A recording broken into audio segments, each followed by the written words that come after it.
guys, how's it going? Ignore the fact that I did not make my bed this morning. I don't know how obvious it is, but I didn't feel like doing it, so it did not get done. I thought I would give you guys a little bit of a health update because I haven't really talked about anything since my initial video back in March sometime. So I thought that I would kind of catch you guys up to date because I know a lot of you guys found me from that video, and I appreciate everybody's support, and I want to include you guys in on the journey of healing and everything like that. If you don't know, if you just clicked on this video not knowing what it was, I was attacked by a dog that we used to have back in January, and he ripped off the majority of my nose and my upper lip, which is astounding to say now because everything is reattached and everything is healing and doing what it should be, but it was really bad, really ugly, and I was in the hospital for a week recovering from that, and then I had stitches and all kinds of stuff going on, so it's been a process healing and recovering from that, a lot of doctor's appointments and everything, and things are looking really good now, but that is the situation, and I wanted to catch you guys up to date and kind of let you in the loop of what's been happening. So I've more or less been released by my surgeon. I have like one more follow-up appointment with him in May, then that's mainly just to make sure that I get any paperwork that I need from him. But other than that, like, everything is as it's going to be now until things heal naturally on their own. There's nothing more that he can do for me for now. And since we're going to be moving back to Texas, I'm not going to be continuing care with him. Obviously, I'm going to be finding a different surgeon. So things are kind of coming to an end here. I had an appointment with an ENT and a few follow-up appointments because my surgeon wanted to make sure that everything inside my nose, and like he had some concerns that the tear duct on this side had gotten damaged, and he wanted to make sure that everything was good to go in there, and luckily it was, which is incredible considering the amount of damage and this internal stitches and everything that I had. My surgeon really did an amazing job reconstructing it. Like, he really is one of the best plastic surgeons in this area, and I am so blessed that I got him that day. So everything inside is good. There is still a lot of tenderness, especially on this side, and a lot of stiffness. I am starting to get some feeling back, which is really, really cool. It started over on this side and kind of is making its way over to about right here is where I lose it. And yeah, it's not 100%, but I can feel stuff and everything starting to make its way back up into my nose, which is really cool. That means that all of the nerves are regenerating and reconnecting and doing what they're supposed to do. So with time, it seems very likely that I will regain 100% feeling through the center of my face, which is really cool. The most obvious signs of damage now are obviously the scar lines, which I can minimize the effect of with a lot of makeup like I'm wearing today. And then obviously you can tell when I talk and smile, these muscles up here are still really, really stiff, and obviously the nerves and everything aren't back to 100%, so nothing really works the way that it's supposed to still, and that's pretty obvious when I talk and stuff, and there's like not a lot of elasticity, which is really strange. It could be a lot worse. Like, I can eat and drink and everything like I'm supposed to. I can obviously talk without really too much of a noticeable speech impediment, so that's really awesome. With time, my surgeon said that all of that stuff will come back, so it's really all a waiting game now. The other thing that, and I probably notice it more than anybody, is just the fact that if you look, one nostril is noticeably smaller than the other, and that's just because when the attack happened, the way that everything ripped, it ripped this way, and so it ripped like through the side of my nostril right there. And so obviously when my surgeon reattached it, like, there wasn't as much skin there for him to work with, so he had to use what he had, and it made this nostril smaller. Besides the fact that it's like a cosmetic defect, it also kind of affects my breathing a little bit. Not to the point where I can't breathe, but like, I feel like I am breathing through a smaller space than I should be, which I obviously am. And like, if I take my finger or like a Q-tip or something and I put it up there and like pull out, my breathing improves like 100%. So obviously it's because that passage is narrower than it should be, and also there's still like internal damage that is still in the process of healing. So, I mean, it is what it is. It could be worse, but I definitely notice that every single day, because not only can I hear myself breathing, like it's a lot louder for some reason, but also I see it and everything. So it is what it is, but I wish it weren't that way, of course. Going forward, basically, now all there is to do is just wait for things to heal. My surgeon said that it'll be 6 months to a year before we can look at doing anything cosmetic.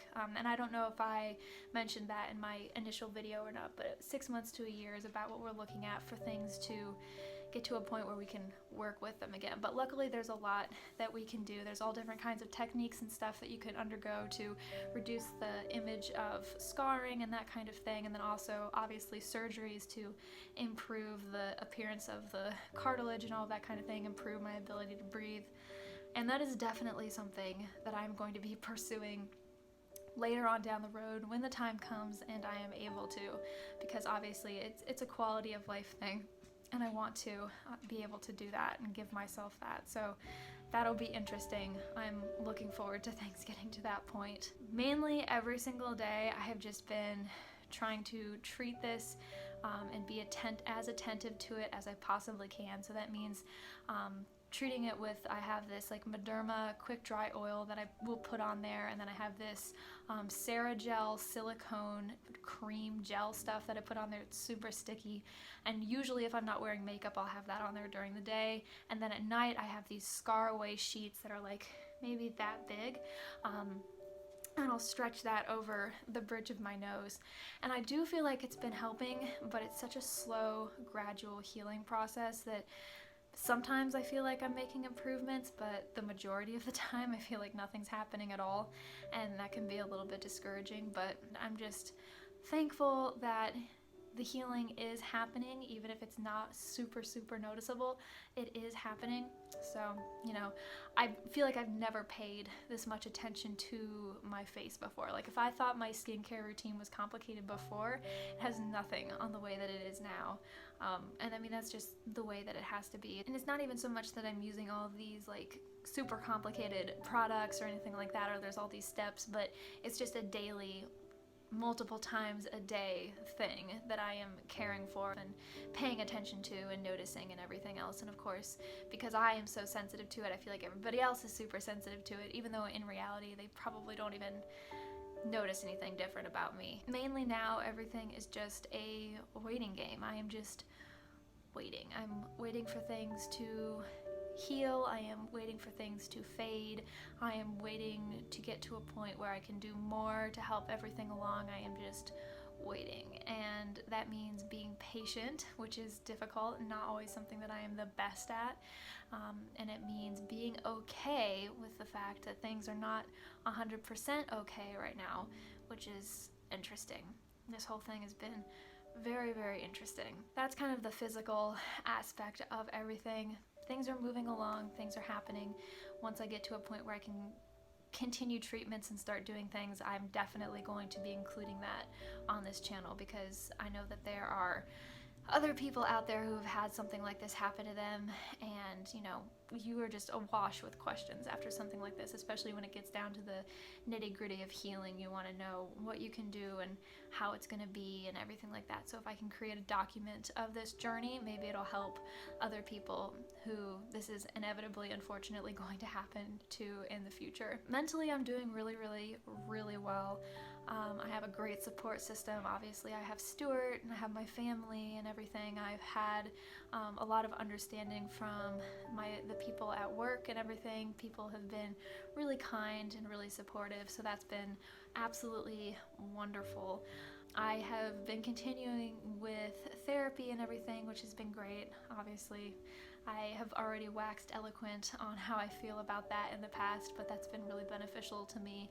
So all in all, I feel like I'm really fortunate in this. I feel like there's a lot of positives within this very negative situation, so much so that for the most part, I feel that the positives outweigh the negatives. I feel like I've learned a lot about myself through this experience and about other people, and I've gained an experience now that gives me a broader perspective of the world and a better understanding of people's struggles. And you know, it's a story. It's a part of my past now, a part of the life that I am living. And I would not take back any experience that I have that contributes to that, no matter how negative it is, because I'm a believer that there are silver linings in everything. And like I said before, I believe that everything happens for a reason, even if at the time that reason does not seem to be very clear. So I feel pretty positive and pretty hopeful for the future. I don't feel like this is going to be something that's going to hold me back. I refuse to let it be something that holds me back. The biggest thing in all of this has just been connecting with other people who have been victims of dog attacks. My whole goal in being so public about everything that happened was the fact that I realized that there's a lot of isolation and shame and guilt that comes along with something like that. That when something like this happens to you, you go through a lot internally, and it can be very isolating, and it can really feel like you are on an island unto yourself, and nobody can understand what you are going through, because it's such a statistically unlikely event. So I really wanted to create a space using this experience for people who have also been through something like this, who have suffered a facial trauma, either as a result of one of their pets or a dog or anything really, and just show that you're not alone and you can overcome it, and there is a support system, and you do have resources, and everything is going to be okay. And I think I've managed to do that, at least to some extent. So that's been really, really empowering, and I've really gotten a lot out of connecting with these people. I feel like that has done a lot for my mental health and my healing and just everything in general. So I'm really grateful for all of that, and I'm really grateful that I had the mindset and the strength to be open about this, because I think, once again, it's a silver lining in this situation. It's a positive in this situation, and I'm really happy for that fact. That's pretty much everything that I have for right now. I don't have anything super crazy or earth-shattering or, you know, incredible to impart. I just wanted to kind of give a little bit of an update and keep those of you who found me because of this whole experience, you know, kind of on the same page, and just let everybody in on what's been going on and what's been happening. As this journey continues, I will continue to share updates and everything like that, but it's just a waiting game now. Thank you for watching this update. Let me know down in the comments if you've been through something similar, how you found me, if you found me through, you know, the initial video that I made, or whatever the case may be. If you or someone you know has been a victim of an attack or suffered some sort of facial trauma, feel free to reach out. You can send me a direct message on Instagram, or you can leave a comment or whatever. I'll talk to anybody, really, I will. Please subscribe if you haven't already. Give this video a thumbs up, all that stuff. And I will see you again soon for the next video, whenever and wherever that may be. Bye, guys.